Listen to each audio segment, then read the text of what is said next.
Coming up, what an excellent day for statues.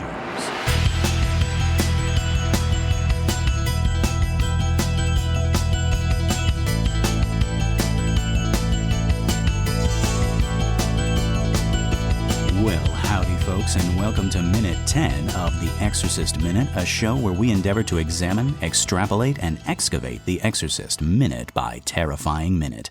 My name is Lester Clark. And I'm Keenan Diaz. And I'm Ian Hinden. And we'll be your holy guides on this journey through what some have called the scariest movie of all time. Oh my God, we have a guest, our first guest, Keenan. I can't believe it. This is our longtime friend, actor, writer, producer, game designer, developer, entrepreneur, and all-around creative genius, Ian Hinden. How did he get here? I think one of us uncovered the amulet and it summoned him, and now he is in here with us. Ian, how you doing? Oh, I'm good. Thanks for having me here. Ian and I were joking that he's like the, what did you say? You're the father of this podcast, Ian? Oh, yes. I introduced the two of you, and so I feel like I'm the father of this podcast, and Daddy has come home. Oh. I was saying he's more the Hello Dolly, so he's the Barbra Streisand who's matched us together. I thought we were going the Catholic way. I thought we had like a Father, a Son, and a Holy Ghost, and I was trying to discern who was who. I could be the ghost. Don't worry. You want to be the that. Holy Ghost? The one that everyone always forgets. Yeah, I'll be him. Oh my God. Okay, so our minute starts with our man in khaki revealed from behind that pillar from the previous minute. And it ends with a close-up on his face. Now, once again, I'd like to read this scene from the book because I think Blatty does a wonderful job creating this mood and setting us up for this face-off we're going to have. So, here we go. A reading from the Book of Blatty. The man in khaki walked, compelled. Shrugging loose of the city, he reached the outskirts, crossing the Tigris. Nearing the ruins, he slowed his pace, for with every step the inchoate presentment took firmer, more horrible form. Yet he had to know. He would have to prepare. A wooden plank that bridged the Kosar, a muddy stream, creaked under his weight. And then he was there. He stood on the mound where once gleamed 15-gated Nineveh, feared nest of Assyrian hordes. Now the city lay sprawled in the bloody dust of its predestination. And yet, he was here. The air was still thick with him, that other who ravaged his dreams. A Kurdish watchman, rounding a corner, unslung his rifle and began to run toward him, then abruptly stopped and grinned with a wave of recognition and proceeded on his rounds. The man in khaki prowled the ruins, the temple of Nabu, the temple of Ishtar. He sifted vibrations. At the palace of Ashurbanipal, he paused, then shifted a sidelong glance to a limestone statue hulking in situ. Ragged wings, taloned feet, bulbous, jutting, stubby penis, and a mouth stretched taut in a feral grin. The demon. Pazuzu. Abruptly he sagged. He knew. It was coming. He stared at the dust. Quickening shadows, he heard dim yappings of savage dog packs prowling the fringes of the city. The orb of the sun was beginning to fall below the rim of the world. He rolled his shirt sleeves down and buttoned them as a shivering breeze sprang up. Its source was southwest.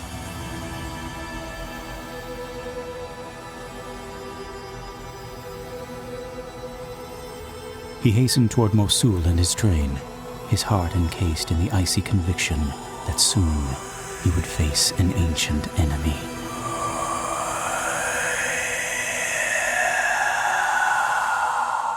So yeah, that is pretty much that scene.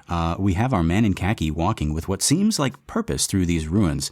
We get a couple shots of surviving statues and engravings, and then we get this slow pan out, and we see that this particular temple is all but demolished, just a couple pieces of the ancient walls still standing, and our man is walking through this graveyard of temple bricks and stones.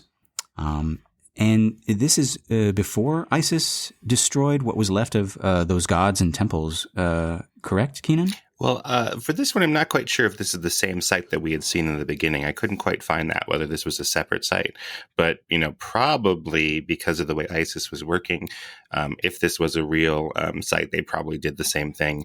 And we didn't quite talk about it, but there were other Islamic terrorist groups all over the world that have done this. So they've done this in Iraq. Boko Haram, which is a group in Western Africa, has done that to ancient cities in, say, northern Nigeria and places like that. And so if ISIS took control of this site, if it's a second site, then probably they did, and kept the architecture, because that was fine, as we talked about with Islamic architecture. But these pagan idols, as they would see them, were destroyed. Again, ISIS, not good guys. Boko Haram, not good guys. I'm making that official. Yeah. I think if you haven't heard it anywhere else yet, folks, you heard it here, and you can take that to the bank.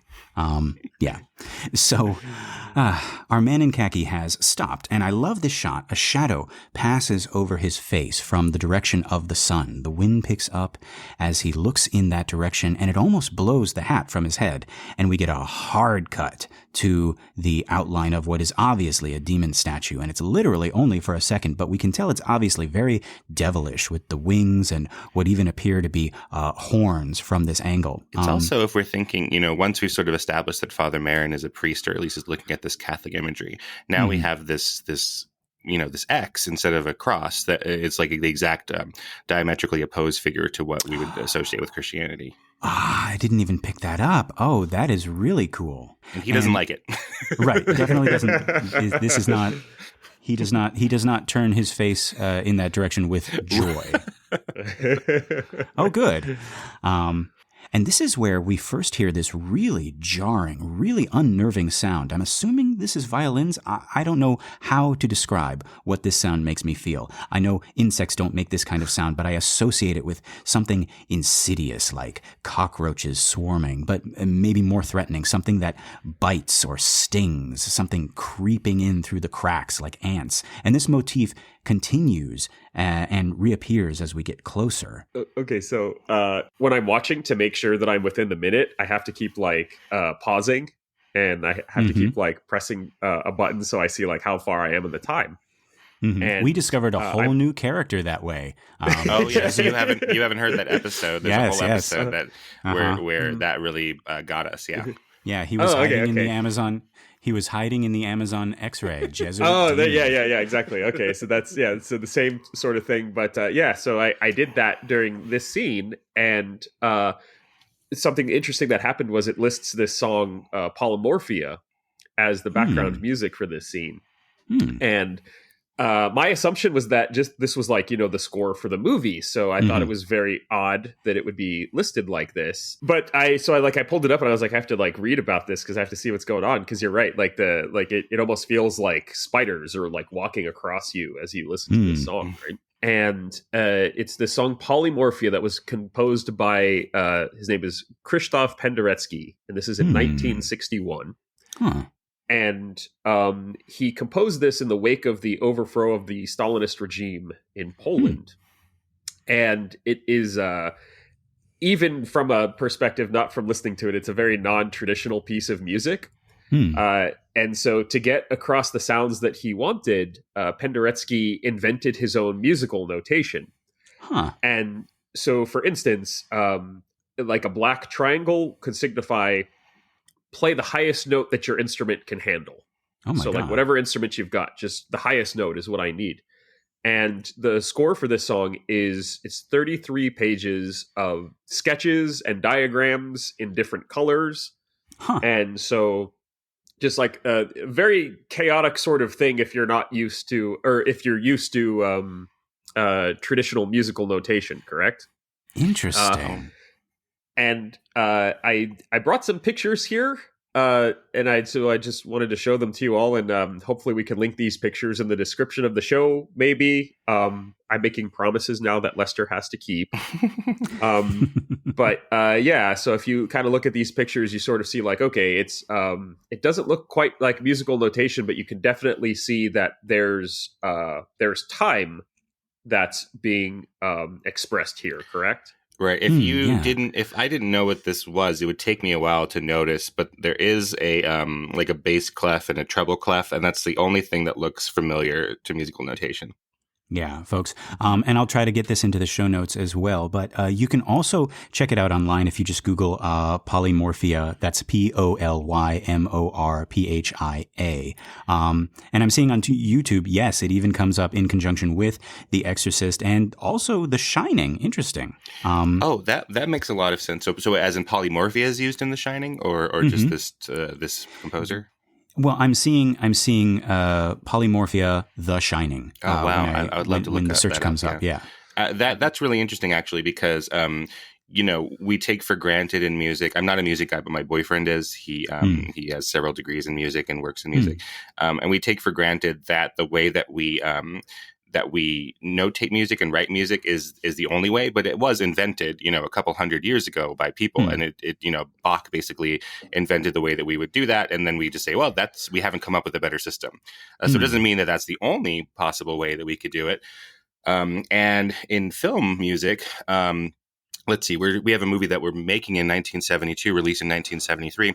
Movie music would be, still relatively new. The first musical score that we tend to give credit to is for King Kong, which is 1933. So we're talking about 40 years of movie music at this point. Wow. So we had sort of solidified into what's a musical score? Well, it's classical music. And whenever we had a counterpoint to that, say rock or jazz, it was sort of like, oh my God, that's so shocking. But of course, there's a bunch of experimental music, and we don't really get real experimental music that we would have in what musicians would consider the avant-garde in film music until about this time period in the 70s and 80s. Really? Yeah, cool. And one of the composers who was big on that was the composer of The Shining, Wendy Carlos, who you might be interested to know is also a trans woman who is working in music, as an out trans woman at a time when very few people were. Wow. So one of the most influential composers of all time was a trans woman. So there you go. Well, there you go. Yeah. Interesting. And incidentally, folks, there is also a Shining minute. I believe it's called Room 237. And they do everything in 2 minutes and 37 second chunks. Oh, that's really clever. Right? I was thinking they also did Rosemary's Baby, and they did it in 6 minutes and 66 seconds, which would be 6 minutes, or it would be 7 minutes and 10 seconds, I guess. But and I very briefly thought of doing that for The Exorcist as well, kind of taking a leaf from their book. But then I was like, yeah, they already took it. So I don't know if you saw the Tenet minute. Each episode is the first. So the first episode is the first minute of Tenet and the last minute of Tenet, and they work inwards and outwards like that. That's brilliant. Keenan, we got all these brilliant podcasts surrounding us. We got to up our game. Oh my God. We don't do anything. We don't do anything. We should just give up right now. And I wanted to mention...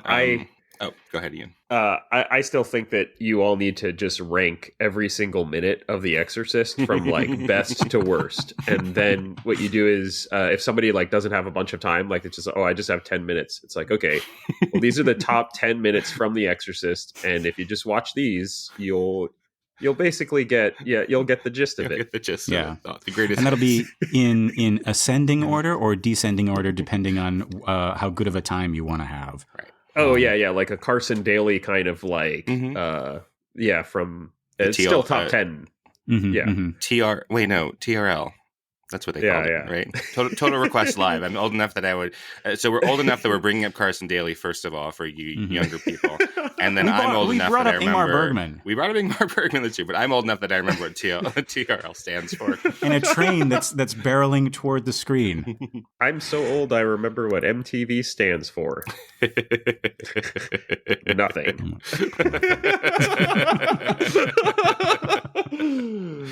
Oh my God. Okay. Wow. Thank you, Ian. This is really cool. Thank you so much. But there's a couple things I want to say about this shot, this first 1 second glimpse of this statue in shadow. One, we see that this is morning because the sun pokes out from between the demon's wings. It's rising. I've been trying to pay more attention to the direction that the filmmakers are telling us the sun is coming from, since you pointed out the southwest wind, but I'm having trouble with that, yeah. I'm a little bit confused now, even as I'm looking at these notes, because we just read the book and it was setting. And if you look at Merrin's face right before he sees the statue, a shadow passes over his face. But then it cuts to the demon statues in silhouette, and the sun kind of like peeks up from in between his wings. So I don't know if we're going up or we're going down, if this is the beginning of the day or the end of the day, but that might be intentional, as we see in just a minute. Right. We've been playing with that the entire time, right? We've been showing the sun that we think it's the moon. It's actually the sun. We've been playing with time of the whole movie. Yes. And 2, because the sun is behind it, we can't tell which way the statue is facing. Oh, that's a really good point. Right. Yeah, we assume it's facing Merrin already. Why would we not? But then our man in khaki starts this long trek up that hill, and he works his way around the statue, and the camera does this dizzying shift so that the statue is in the center of the shot, and we realize, oh my God, we were looking at its back, and now it's looking at us and looking at Merrin. And again, we only get to see it for a second because the noise of a rockfall startles us, and we look with Merrin and we see a guard is watching him closely. And before we can register that, our attention is torn away by the sound of wild dogs fighting. We go from there back to Merrin's face, and we zoom in and as he turns back to look at this demon. Right. Potentially all this composition again is what's right emotionally. So we might not, when you're trying to figure out like logic and what's actually happening, that sometimes is the wrong question. We should be thinking about emotional logic, about what it feels like. But you might get a lot out of it depending if you could really parse this. I could see someone interpreting this saying, well, it sort of matters whether Pazuzu is looking into the setting sun or the rising sun. Like you can write whole term papers about what the movie means if he's looking in the setting sun or what the movie means if he's looking in the rising sun. And either one sounds valid to me because I can't tell. Yeah. And I was just going to ask another wrong question. Are we to take it from this that the demon is causing all this chaos around him, or that Merrin is just really jumpy because he's found the thing that he was looking for? He found this statue and he knows that he's going to have to fight. I'd love to ask Ian that. Like, Ian, do you think Merrin is going crazy, or do you think that this statue is making these weird things happening around him? Oh, gosh. I mean, I think that the scene definitely wants to give you the impression that the statue is an active participant in all this. Like, Lester was talking about the shadow, and the shadow, like, climbs up his face as he's looking up. And, where obviously we know in realistic terms, it's like, oh, it's because, the sun is moving in some direction. But, it could give the feel that the statue itself is actually emerging at this moment. And so it's made the decision to reveal itself to him in this way. And in doing so, it's like, hey, this is me. This is the world we're in now. This is what it's like. There's no more peace. And so, it could very well be that the statue is arriving and bringing this chaos. Oh, I really like that interpretation. I like that too. I've talked a lot in previous minutes about how it seems that Father Merrin is an unreliable narrator. Like we have some shots that we can't quite put our finger on when we're really looking at them. But I think that feels less prevalent in these few minutes with this statue. It does feel like the statue is a character to me who is doing this. And then as you read in the book wants us to think so as well. But again, the book is from Father Merrin's perspective. We're in his head. So when he says things like, oh, this force is working, like, maybe he's insane. So thinking about editing, if we can go back to the 1920s and Russian style editing, the Russians who are inventing what we know as editing theory now, with our minute that we're calling, this look at statues, another look at statues, we get these icons or these idols, however you want to call them. And we see a couple of inserts about them first. And one is this like face of a man. He might look like a sun god or something, right? He has the sun or the wind behind him, but it's the face of a man. And then we cut directly to a statue. The first statue that we've really seen of an animal like a clearly animal type figure. Right. So we cut from this clearly man type figure, even though he's mystical, to a clearly animal type figure, even though he's mystical. And then we're going to see Pazuzu, who's a combination of both. Yes. So in Russian Soviet theory, they would talk about like synthesis, antithesis. I'm sorry, I did backwards. In Russian Soviet theory, they would talk about thesis, antithesis, and synthesis, right? This dialectical mode that we see what is the opposite, and then we see the combination of those, or the result of those. That is really cool. I was trying so hard to identify those two statues. I know exactly, or those two images. I know exactly the ones you're talking about. And I was trying to look up Mesopotamian gods and see if they looked similar. The second one, so the first one you're talking about, he kind of has, it almost looks like leaves or just some kind of like flourish, kind of like coming out of his cheeks, right? We like see the that Green Man or something in our yes, European paganism, right? I was going to even mention the Green Man. From European paganism. And then we have like the head of a bird, right? Like it looks like an eagle or a hawk. Clearly a bird. Yeah. No interpretation possible. Yes. And so, you hit the nail on the head. You have a human, an animal, and then you have Pazuzu. That is really, really cool. What was it? You said thesis, antithesis, synthesis. Right. That's the dialectical mode that people like Sergei Eisenstein and Lev Kuleshov are developing in editing. That is really cool. And that might speak to a theory that I have later about when Reagan makes animal sounds. Oh, that's fun. Because that is kind of like one of the tropes of demonic possession is that the subject will start lowing like a steer or chirping like a bird, or all these other like kind of disturbing animal sounds. And I have a theory about that, but it's interesting that we have this kind of like combination of human and animal in Pazuzu, and we were kind of like introduced to him through these other statues. That's really cool. Great. All right. Ian, do you have anything you want to add? I guess that I would say that my attempt at synthesis of all this is if we look back at Polymorphia, that creepy, unsettling song that plays during all this. Well, the translated meaning of polymorphia is the same meaning in many different forms. Oh my God. It's all coming together, as it should, because it's synthesis. Okay. Well, folks, that is it. So, until next time, the power of polymorphia compels you.